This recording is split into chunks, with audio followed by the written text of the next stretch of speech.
Boa noite a todos, meu nome é Daniel de Carvalho, sócio do Daniel Carvalho Advogado, escritório especializado em Direito do Trabalho, e hoje eu vim aqui falar de mais um assunto relevante no Direito do Trabalho, no nosso mais um vídeo semanal nosso.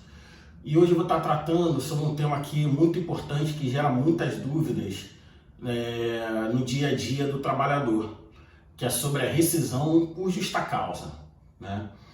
Principalmente aí agora depois da mudança que ocorreu na CLT, né, que entrou em vigor a partir de novembro de 2017, mais precisamente a partir do dia 11 de novembro de 2017, que autorizou, que tirou, na verdade, a obrigatoriedade de que as homologações das rescisões de contratos fossem feitas dentro dos sindicatos da categoria. Isso acabou trazendo, na prática, uma insegurança e uma instabilidade para o empregado muito grande. Por quê? Porque o empregado é a parte mais vulnerável dessa relação entre empregado e empregador, né? Entre outros aspectos, mas principalmente pela questão econômica, né? É notório que é o empregador que tem tem um poderio econômico, né? Ele se sobrepõe ao empregado dessa forma. E na prática o que a gente tem visto são eles usando esse poderio, né? Essa hipossuficiência do empregado contra o próprio empregado, fazendo com que os empregados sejam obrigados a aceitar algumas situações na rescisão contratual que são ilegais, mas eles fazem mediante coação. E aí o empregado, como não tem mais essa possibilidade de estar amparado pelo sindicato da categoria no momento da sua homologação, ele acaba sendo lesado. Não são todos, assim como também não são todos os empresários que possuem esse comportamento lesivo e ilegal perante os seus empregados. Mas também a gente não pode ignorar a verdade, e a verdade, infelizmente, é que alguns ainda usam dessas práticas. Então, como eu disse, com a alteração na CLT em novembro de 2017, foi retirado o parágrafo 1º do artigo 477 da CLT, que determinava que os empregados com mais de um ano de contrato, suas homologações fossem realizadas perante o sindicato da categoria.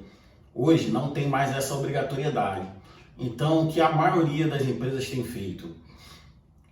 Isso quando não há uma disposição encontrada na convenção coletiva, porque há categorias em que a convenção coletiva dispõe que ainda assim há a obrigatoriedade de homologação da rescisão perante o sindicato.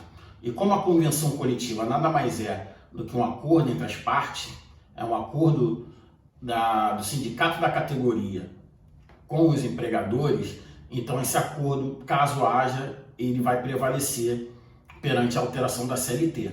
Mas não havendo esse dispositivo na convenção coletiva, o caso de aplicabilidade seria o do 477 da CLT, que é a regra geral, que é a possibilidade de homologação sem a assistência do sindicato da categoria.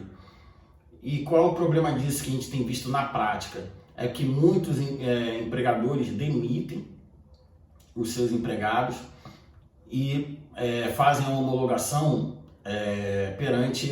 dentro da sede da própria empresa.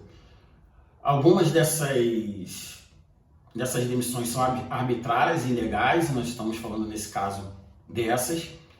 E aí a arbitrariedade continua quando o empregador proíbe, não permite que o empregado tenha uma assistência ou do sindicato ou de algum profissional. É direito do empregado que ele compareça à homologação acompanhado de um profissional, né, da área de direito que entenda sobre rescisão. Pode ser um advogado, né, um contador, mas o ideal é que seja um advogado que o acompanhe nesse momento de assinatura da rescisão, para que se verifique se todas as verbas estão sendo pagas corretamente e caso não esteja sendo feito o pagamento de forma correta, aí o que acontece? O empregado pode receber, mas desde que conste uma ressalva no termo de rescisão. Uma possibilidade que a maioria dos empregados não tem conhecimento, que é justamente isso. Quando tem ali algo na rescisão contratual que você não concorda, né, e aí nesse caso nós vamos falar da justa causa, que é muito comum o empregador aplicar uma justa causa indevida no empregado, o ideal é que você assine a rescisão contratual, mas com essa ressalva de que você não concorda com a justa causa que está sendo aplicada. Agora, a pergunta eu acredito que é a dúvida de vocês, por que o empregador não autoriza esse acompanhamento por profissional, né? Não autoriza que o empregado seja acompanhado por um profissional?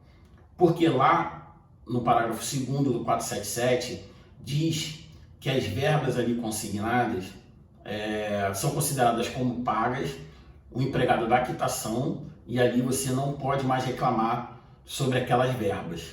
Então, ou seja, numa questão de justa causa,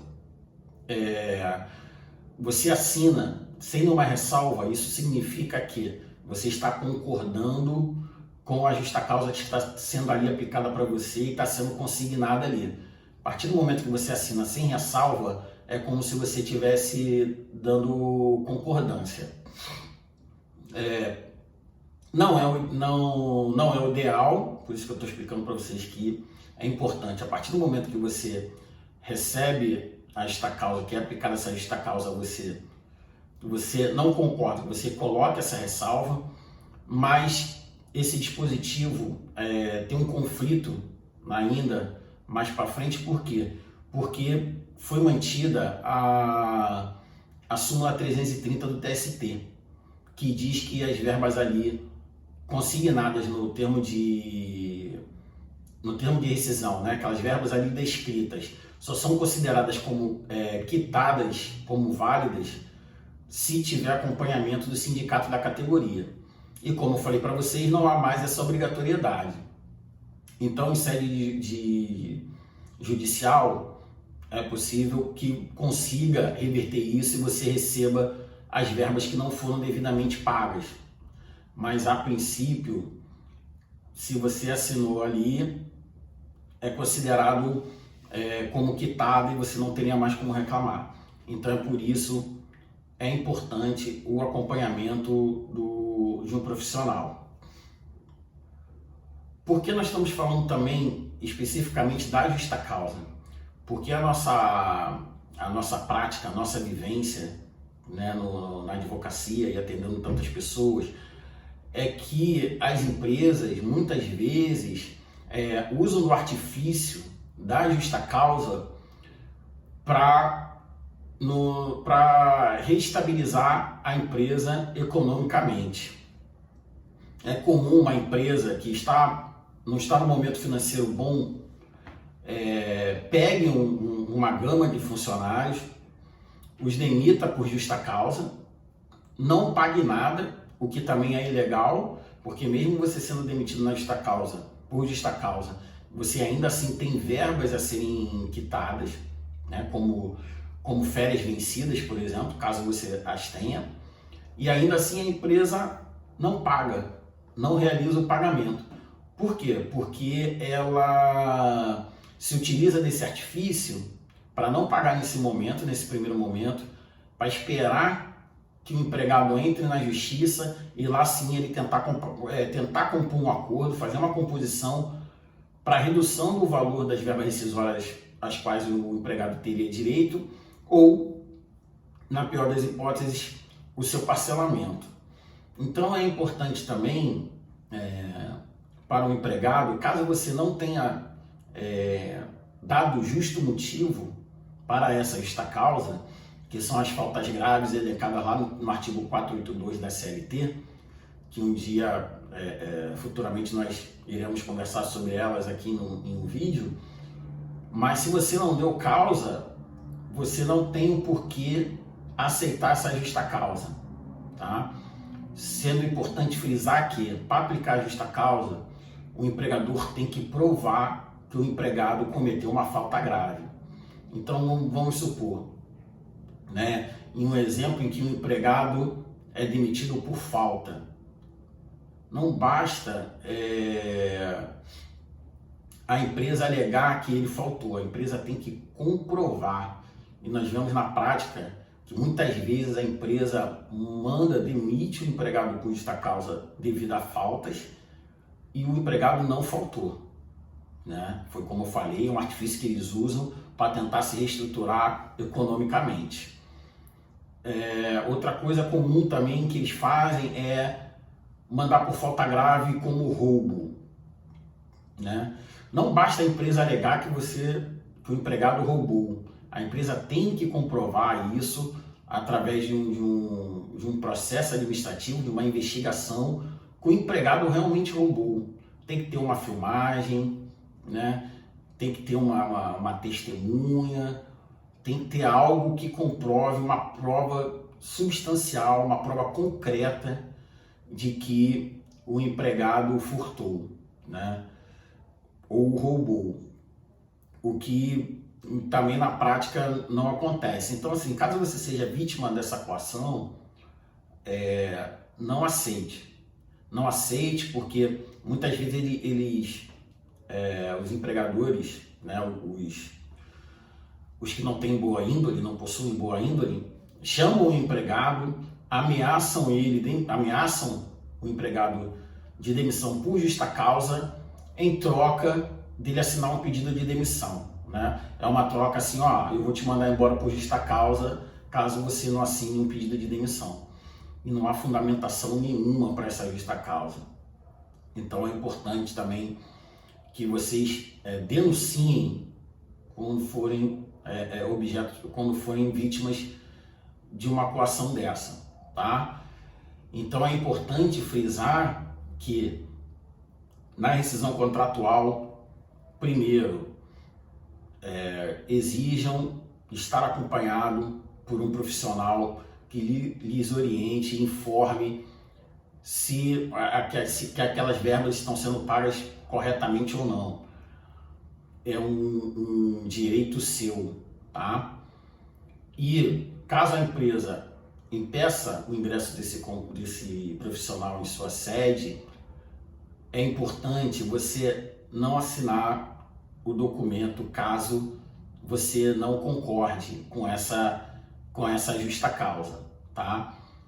Caso você assine, é importante que você coloque a ressalva. Ela fica geralmente na segunda folha, abaixo dos campos de assinatura, tem um retângulo grande. O número do campo, se eu não me engano, é 455 e ali vem escrito ressalva. E ali você pode escrever qualquer coisa que você não concorde, inclusive a justa causa, tá? Eu tive um cliente que ele foi mandado embora de uma empresa grande de gêneros alimentícios, uma justa causa não comprovada, e eles afirmaram que caso ele não assinasse a concordância dele com a justa causa, que não devolveriam a sua carteira com a devida baixa. É importante frisar também que isso é ilegal, tá, gente?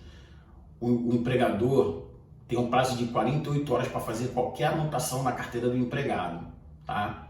Inclusive de admissão e de demissão, tá? Foi admitido, o empregador tem um prazo de 48 horas para fazer a devida anotação do contrato de trabalho na carteira, tá? A mesma coisa ocorre com a demissão. Na demissão, o empregador tem um prazo de 48 horas para fazer a anotação da baixa do contrato na carteira, tá ok?